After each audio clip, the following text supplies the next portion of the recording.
Well, I'll always be friends with Modi. He's great.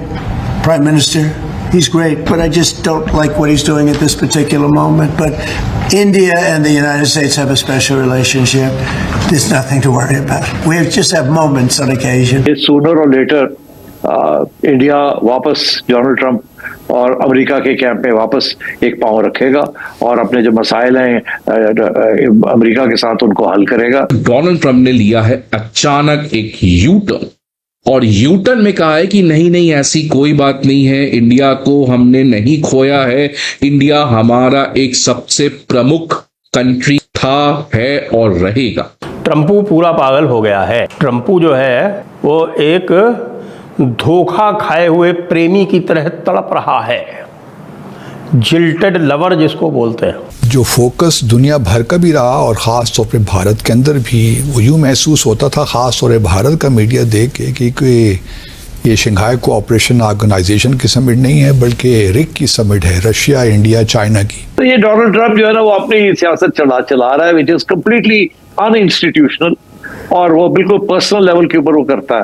आज वो deepest darkest China कह रहा है, कब चाइना के साथ वो सेटलमेंट कर लेगा। इंडिया की कलाई मरोड़ रहा था अपने ईगोसेंट्रिक नार्सिसिस्ट रवैये की वजह से, क्योंकि इंडिया ने मुझे पाकिस्तान के मामले में क्रेडिट नहीं दिया। नमस्कार दोस्तों कल दिल जले हुए ट्रंप ने एक ट्वीट किया जिसमें उन्होंने सार्कास्टिकली कहा कि भारत अब यूएस के कैंप से निकल करके चीन के कैंप में चल गया है और ट्रंप के कुछ एडवाइज़र भारत के खिलाफ काफ़ी सारे एग्रेसिव स्टेटमेंट दे रहे थे, जिसमें उन्होंने कहा कि भारत को ट्रंप के सामने जा कर के माफ़ी मांगनी होगी और ब्रिक ग्रुप से बाहर निकलना होगा। लेकिन दोस्तों एक रात बीतते ही ट्रंप के होशो आवाज़ उड़ गए और अब ट्रंप अपनी औकात में लौट आए हैं। जहां पर रिसेंटली ही एक भारतीय जर्नलिस्ट ने ट्रंप से पूछा कि क्या सच में भारत चाइना के कैंप में चल गया है और भारत और अमेरिका के रिलेशंस ख़राब हो गए हैं, तो इस पर ट्रंप कहते हैं कि नहीं, ऐसा नहीं है। अमेरिका का अभी भी भारत के साथ काफ़ी मजबूत रिश्ते हैं और प्रधानमंत्री मोदी जी ट्रंप के एक बहुत अच्छे दोस्त हैं। इसके साथ साथ ट्रंप ने मोदी जी की तारीफ़ करते हुए कहा कि मोदी जी एक ग्रेट लीडर है। तो चलिए इसी पर आगे पाकिस्तानी मीडिया का रिएक्शन देखते हैं। अगर आपको हमारा वीडियो पसंद आए तो वीडियो को लाइक करें और हमारे चैनल को सब्सक्राइब कर लें। प्रेसिडेंट ट्रंप को सारा लग गया है कि भाई हुआ क्या, कि मैं तो इंडिया की कलाई मरोड़ रहा था अपने ईगोसेंट्रिक नार्सिसिस्ट रवैये की वजह से, क्योंकि इंडिया ने मुझे पाकिस्तान के मामले में क्रेडिट नहीं दिया और इंडिया ने कहा कि हमारा तो बायलैटरल मामला है, जबकि पाकिस्तान ने तो नॉमिनेट कर दिया नोबेल प्राइज़ के लिए। इंडिया ने कहा कि आपका कोई रोल ही नहीं है मिस्टर ट्रंप, तो उन्होंने कहा तुम्हारी ऐसी कि तैसी। ये एक बहुत बड़ा कारण है ट्रंप का, जिसकी वजह से ट्रंप की जो ईगो है, जो नार्सिसिज्म है, वो अब उसको चैन से बैठने नहीं देता। लेकिन कितने दुख की बात है कि एक शख्स की पर्सनल ईगो, पर्सनल नार्सिसिज्म वो ना सिर्फ पूरी दुनिया में मसाइल क्रिएट कर रहा है बल्कि उसके अपने देश अमेरिका में मसाइल क्रिएट कर रहा है। अब प्रेसिडेंट ट्रंप का अपनी पोस्ट में ये कहना कि we have lost India and Russia to darkest and deepest China, तो अब सवाल ये है कि रशिया तो उनका हामी नहीं है। रशिया तो कह रहा है, अभी अलास्का में कहा प्रेसिडेंट पुतिन ने कि भाई हम अमेरिका के साथ यूक्रेन और यूरोपियन यूनियन के इशू से हटके भी अपने वन ऑन वन रिलेशन कायम करना चाहते हैं, बिजनेस करना चाहते हैं और कुछ ना कुछ बिजनेस उनका हो भी रहा है, ऑलरेडी हो रहा है। लेकिन यूक्रेन की सारी जंग बुनियादी तौर पर अमेरिकन एडमिनिस्ट्रेशन की जंग है। अब चूंकि वो जंग रुक नहीं रही, ट्रंप का ये ख्याल था कि मैं जब आऊँगा तो मेरे एक फ़ोन कॉल पे हाजिर जनाब कह देंगे मिस्टर पुतिन भी और मिस्टर जेलेंस्की भी। अब ये इतना जाहिल आदमी, इसका ये ख्याल है कि मैं चूँकि रियल स्टेट का आदमी हूँ, बिल्डिंग्स बनाता रहा हूँ, तो मैं जो कंस्ट्रक्शन के लोग हैं उनको अपनी शर्तों पे मनवा लिया करता था, ब्लैकमेल कर लिया करता था, तो पूरी दुनिया के देश ब्लैकमेल हो जाया करेंगे।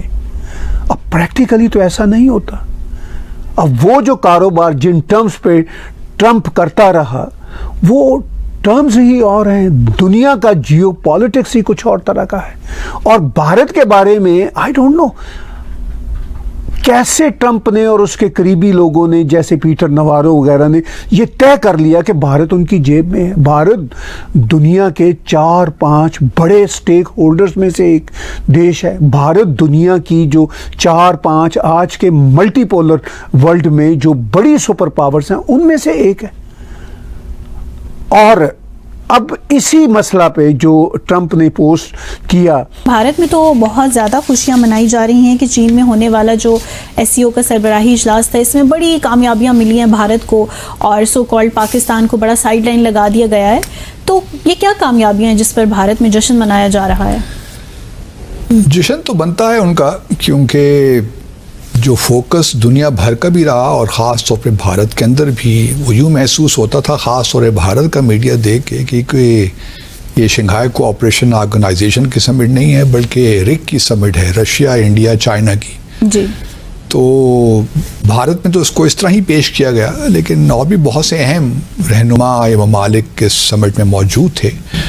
और चीन के जो प्रेसिडेंट हैं शी, उन्होंने बड़े एहतियात के साथ केयरफुली तमाम लीडर्स को हैंडल किया। मेरा अपना तजिया ये है कि इंडिया बिल्कुल चाइना के कैंप में नहीं जाएगा। इंडिया अपने रशिया के साथ तल्लुकात रखेगा, मगर इंडिया और चाइना के जो प्रॉब्लम्स हैं बड़े गहरे हैं, और सबसे बड़ा उसके अंदर इश्यू पाकिस्तान है। इसलिए मैं नहीं समझता कि ये डोनाल्ड ट्रंप की वो जनाब चाइना के डार्क एरियाज के अंदर इंडिया जा रहा है, ऐसी बात नहीं है। मेरा ये याद रखिएगा, मेरा क्लिप रखिएगा, ये सूनर और लेटर इंडिया वापस डोनाल्ड ट्रंप और अमेरिका के कैंप में वापस एक पांव रखेगा और अपने जो मसाइल हैं अमेरिका के साथ उनको हल करेगा। स्पेशली ये जो टेररिस्ट वाली बात है, ये छोटा सा एक हिकअप हुआ है। हिकअप मतलब है कि क्या हिचकी आई है, तात तो लाया है। हिचकी आई है। डोनाल्ड ट्रंप ने कोई बेवकूफ सी बातें की हैं जिसकी वजह से नरेंद्र मोदी ने अपनी इज्जत बचाने के लिए ये काम किया है, मगर इसका ये मतलब नहीं है कि वो इस कैंप के अंदर जा रहा है। अगर उस कैंप में जाना होता फिर वो जो परेड थी जो अमेरिका के लिए दिखाई गई थी उसमें भी जाके शिरकत करता, मगर उन्होंने एक कदम लिया है, दूसरा कदम नहीं लिया, और उसके बाद वो उठ के जापान जा रहे हैं जहां अमेरिका का अड्डा है। तो मतलब है कि इंडियंस इतने भी बेवकूफ नहीं है कि एक छोटी सी बात के ऊपर वो कूद जाएं किसी और कैंप में जहां उनको कुछ नहीं मिलना उस कैंप के अंदर। वो तो चाहेंगे कि ये अमेरिका से दूर हो, मगर उस कैंप के अंदर वो ना चाइना इनको कुछ दे सकता है ना रूस दे सकता है, ओवर एंड अबव जो ऑलरेडी मिल रहा है। और छोटे मोटे तो कंसेशंस चाइना ने ऑलरेडी दे ही दिए, मगर उनके जो बॉर्डर इश्यूज है ना, तिब्बत का इश्यू है और हिमाचल प्रदेश का जो इश्यू है वो बहुत सीरियस है। वहां इतनी जल्दी सेटलमेंट नहीं होने वाली। और वो जो मेन प्रॉब्लम जो है वो तो पाकिस्तान है। एक चाइना तो पाकिस्तान का जो रिलेशनशिप है उसके अंदर कोई दरार नहीं डाल सकता। और एससीओ में अंदर आपने देखा कि जहां इंडिया ने पहलगाम की बात की है, इन्होंने दूसरी बात कर दी था बलूचिस्तान के अंदर जो दहशतगर्दी हो रही है। और सबसे इंपॉर्टेंट बात यह है कि बलूचिस्तान के अंदर जो दहशतगर्दी हो रही है और जो टीटीपी वाले कर रहे हैं और वीएलए कर रहे हैं वो चाइना को टारगेट कर रहे हैं। तो और चाइना को पता है कि इनको फंडिंग जो है वो इंडिया की तरफ से आ रही है।